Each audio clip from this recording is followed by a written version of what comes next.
To start out, I will summarize a little bit about Asmongold. He's one of the biggest streamers for World of Warcraft and in general. His reaction videos get massive views on YouTube as well, and most of all, it's all about the big dick Giga Chat energy. Oh, and there's Starforge PC with its weird dick logo. Anyways, we're here to go over Asmon's guild and what it was like there, as well as an outside perspective in the raiding aspect, and what better way to see it all than as a healer. Firstly, I'll go over the guild part of it all. This does not end up being a traditional guild. The guild bank is nothing more than Asmon's personal bank, so if you want to add things to it, it will go to him. The ranks themselves are just a way to not get kicked from the guild during its many purges. Now, when I joined and got my rank, the rates were relatively cheap, and paying 100 gold to keep myself in the guild to do this video was a no-brainer, and paid aka Foxslayer the 100 gold and got my vet badge. The guild chat is nothing more than random conversations, and sometimes the same conversation over and over again, much like most guild chats go, to be honest, so nothing too much has changed in that regard. Now, this guild was actually a decent choice for me to make, as I've done plenty of guilds that try to make you feel more at home and want solid raiders. I'm kind of more of a lone wolf slash ranger of sorts, and being part of Free Hong Kong allowed me to go at my own pace and get geared really well in my own way nicely. But if that's not quite your style, you know, having to pug almost everything unless you manage to get into one of Asmon's raids, and with the amount of people in the guild, it's quite a rat race to get yourself in there. So this is actually a good time to kind of then go over the raid that I went into. And I will say that getting into the 10-man version was a better experience to determine what it's really like in an Asmon raid. It became a bit more intimate.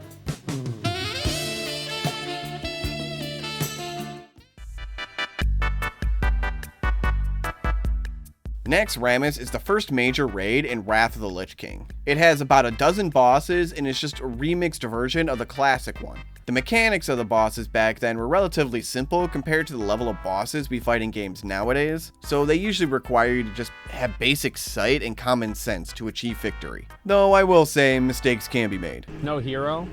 Oh, sorry, I just expected you to do it. Don't worry about hero. Yeah, I didn't even think about that. No, you know what? I'll take that L. I told you not to do it until I called it, and I didn't call it. That's fine. So, Asmon is starting to form the group, and there's me hoping I can get into it. So, I can actually make this video. Tensions were kinda high, I might not actually get in. All of a sudden, this is muttered. Okay, so we still need one more person. Like, it'd be really nice if we could have somebody who could, like, off-heal. Or somebody who could heal. Like, one more healer for Nax would actually be really good right now. I mean, we just need a healer, like a rep paladin, anything, right? Maybe a paladin. I want to get somebody with a big dick, all right? Boom. I type my whisper to him. Big dick pally healer. This guy's name is Taco's Funbox. All right, yeah, it sounds good enough to me. Let's go. And I'm in. And it was by pure luck, since the one paladin that would have ruined it all missed the invites. Along with me saying I have big dick heals, I had to show myself to the stream I wasn't trash. Plus, if I was trash, there's no way we would have 2-healed all 3 raids with such relative ease. So we started out by going down the spider wing and never stopping once to get to the bosses, and with 20 seconds to maybe get mana regen done before a boss. Luckily, us paladin healers had a significant amount of NP5, or mana per 5 seconds, that we can sustain ourselves the whole time and just keep on trucking. First boss, we had 2 people mess up, but hey, what can you do as a healer if they aren't in a good spot and get nuked down? But it was alright. We still destroyed the boss since us healers, tanks, and Gus were on point. Okay. For loot, it's done super fast, and if you're not on point and ready to roll, or you end up messing up trying to hit/roll, then you know what? You're not getting loot. You have maybe 5 to 10 seconds to get that roll off. If you don't, then don't complain, because no one will care. Like I said, this isn't some traditional guild run. It's a stream run that needs to be done as fast as possible. A completely different kind of mindset has to be done in order to run this raid effectively. One other thing to note is that defense gear is all Asmon's choice. He decides if he gets it or the off tank. No negotiations. Now that we've covered a lot of the basics to the raid and how it operates, let's get into the rest of these bosses. Coming up to Fairlina, and I think Asmon here can summarize the fight well enough. For this boss, we're just going to basically pretty much like go and pretty much like burn her down, and that's it. Easy fights, easy life. And hey, even a BOE that was almost missed. There we go.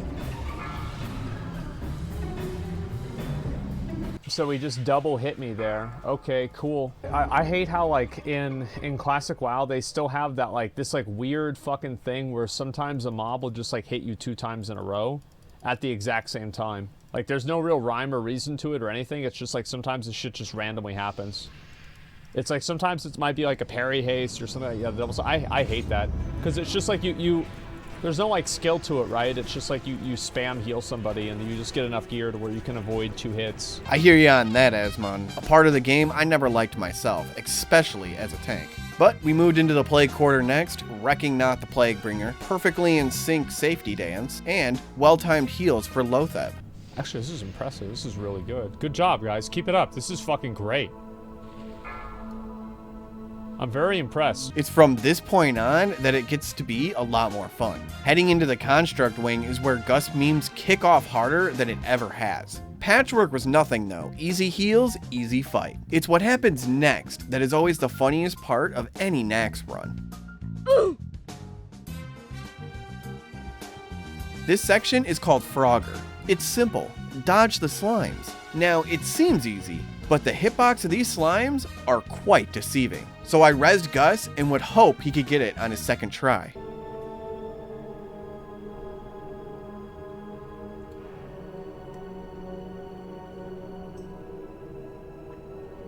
Well, we carried on and pulled Grobulus, and let's just say the one mechanic ranged need to do to take care of the fart gas wasn't told to a specific lock. Gus? Gus!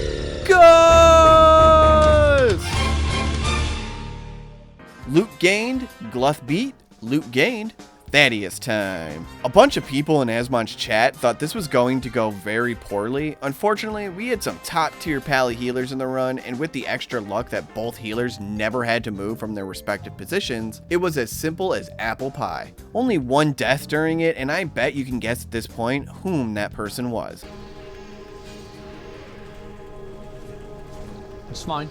So, moving into the military quarter, the ads here will do a whirlwind ability. Not usually a good idea to move into them when it's happening. No! Wait, Gus! Stop! And boy, I wish it only happened once, but this Gus bus was just picking up steam. So we rezzed Gus and we got the next boss going. I will say I wasn't paying attention enough and was actually wholly shocking the ads, not realizing that I was doing damage to them because I thought I was trying to heal them. Oops! Well, it was still beaten and onto the easiest healing fight of the run, Gothic the Harvester. A bunch of ads and a weak boss. Easy fight, easy loot, easy life. You know, at this point, I don't have to say anything. 4 horsemen went perfectly fine as we head into Saffron's room, where I popped off on healing during this fight. Some sexy ass numbers. Now for KT, the footage is the same for both Asmon's and mine during phase 1 because both of us took the time to stop and just look up gear on Atlas Loot.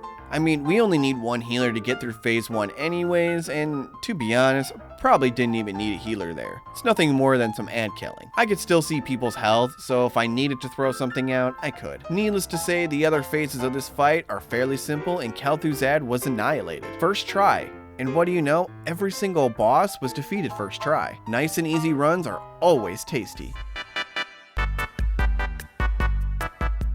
Quite a unique raid fight in that you have a dragon to ride for phase 3. Plus, this boss has one of the best looking polearms in the entire game. A transmog I would use in retail all the time because it's just that good looking. But anyways, we aren't here to actually talk about the best looking polearm in the game, but to see if we fail at the fight or not. Phase 1 was simple enough, but for phase 2, not everyone was able to manage. And in phase 3, even less could keep it up and going correctly. It's the first wipe of the raid, not too bad I'd say. Luckily, people are able to figure it out after failing once. Well, except for...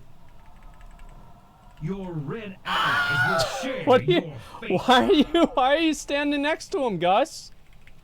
I told you not to stand next to him. Why are you standing next to him? Other than that, easy peasy, lemon squeezy. Oh shit, BOE, oh shit! I could use that kind of gold. Ring, okay? Roll.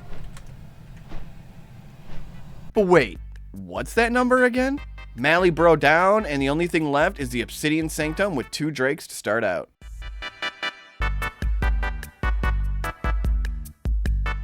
This one took us the most trouble to accomplish victory on. I would have to argue the first try is a super mulligan, as even I completely spaced on the firewall. I forgot and bad.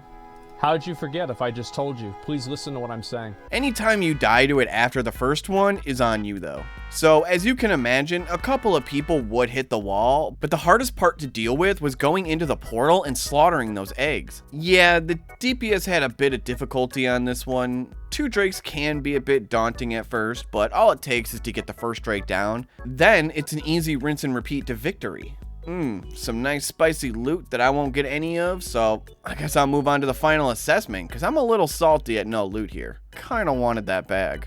Holy shit, I actually won the bag. Wow. I forgot what this felt like. So so what do I do now? Well, those were the raids I partaked? Yeah, whatever. I will say it was fun to see some really funny moments and a meme being born with Gus. That was some interesting stuff, and I'd have to assume he was not around during OG Wrath or Classic based on not remembering the slime's hitboxes. That's something you never forget, mostly because we've all been there and died to them, been made fun of, and learned their terrible hitboxes, so that level of humiliation never happens again. Definitely a contender for top 10 most traumatizing moments in World of Warcraft. Well, a lot of people got some loot, and it's really just knowing what to expect from an Asmon raid, which I hope this video will showcase how an average run will usually go. You can get memed out by chat if you have some shite gear or die very often, but do your best, and unless you're a huge detriment to the raid, you won't get kicked out. So really, just do your best, and you'll get a ton of loot, especially in 10-man. Which was smoother? This one was smoother for sure. 10-man's easier, so kind of expected that. 10-man is just going to be smoother too, also because you have 15 less people, right? So it just makes it a lot easier to do. Well, I hope you really enjoyed this video. Please leave a like and subscribe, it really helps. Check out any of the Elden Ring build videos I've done, dozens of cosplay builds to try out. Till next time, Taco out.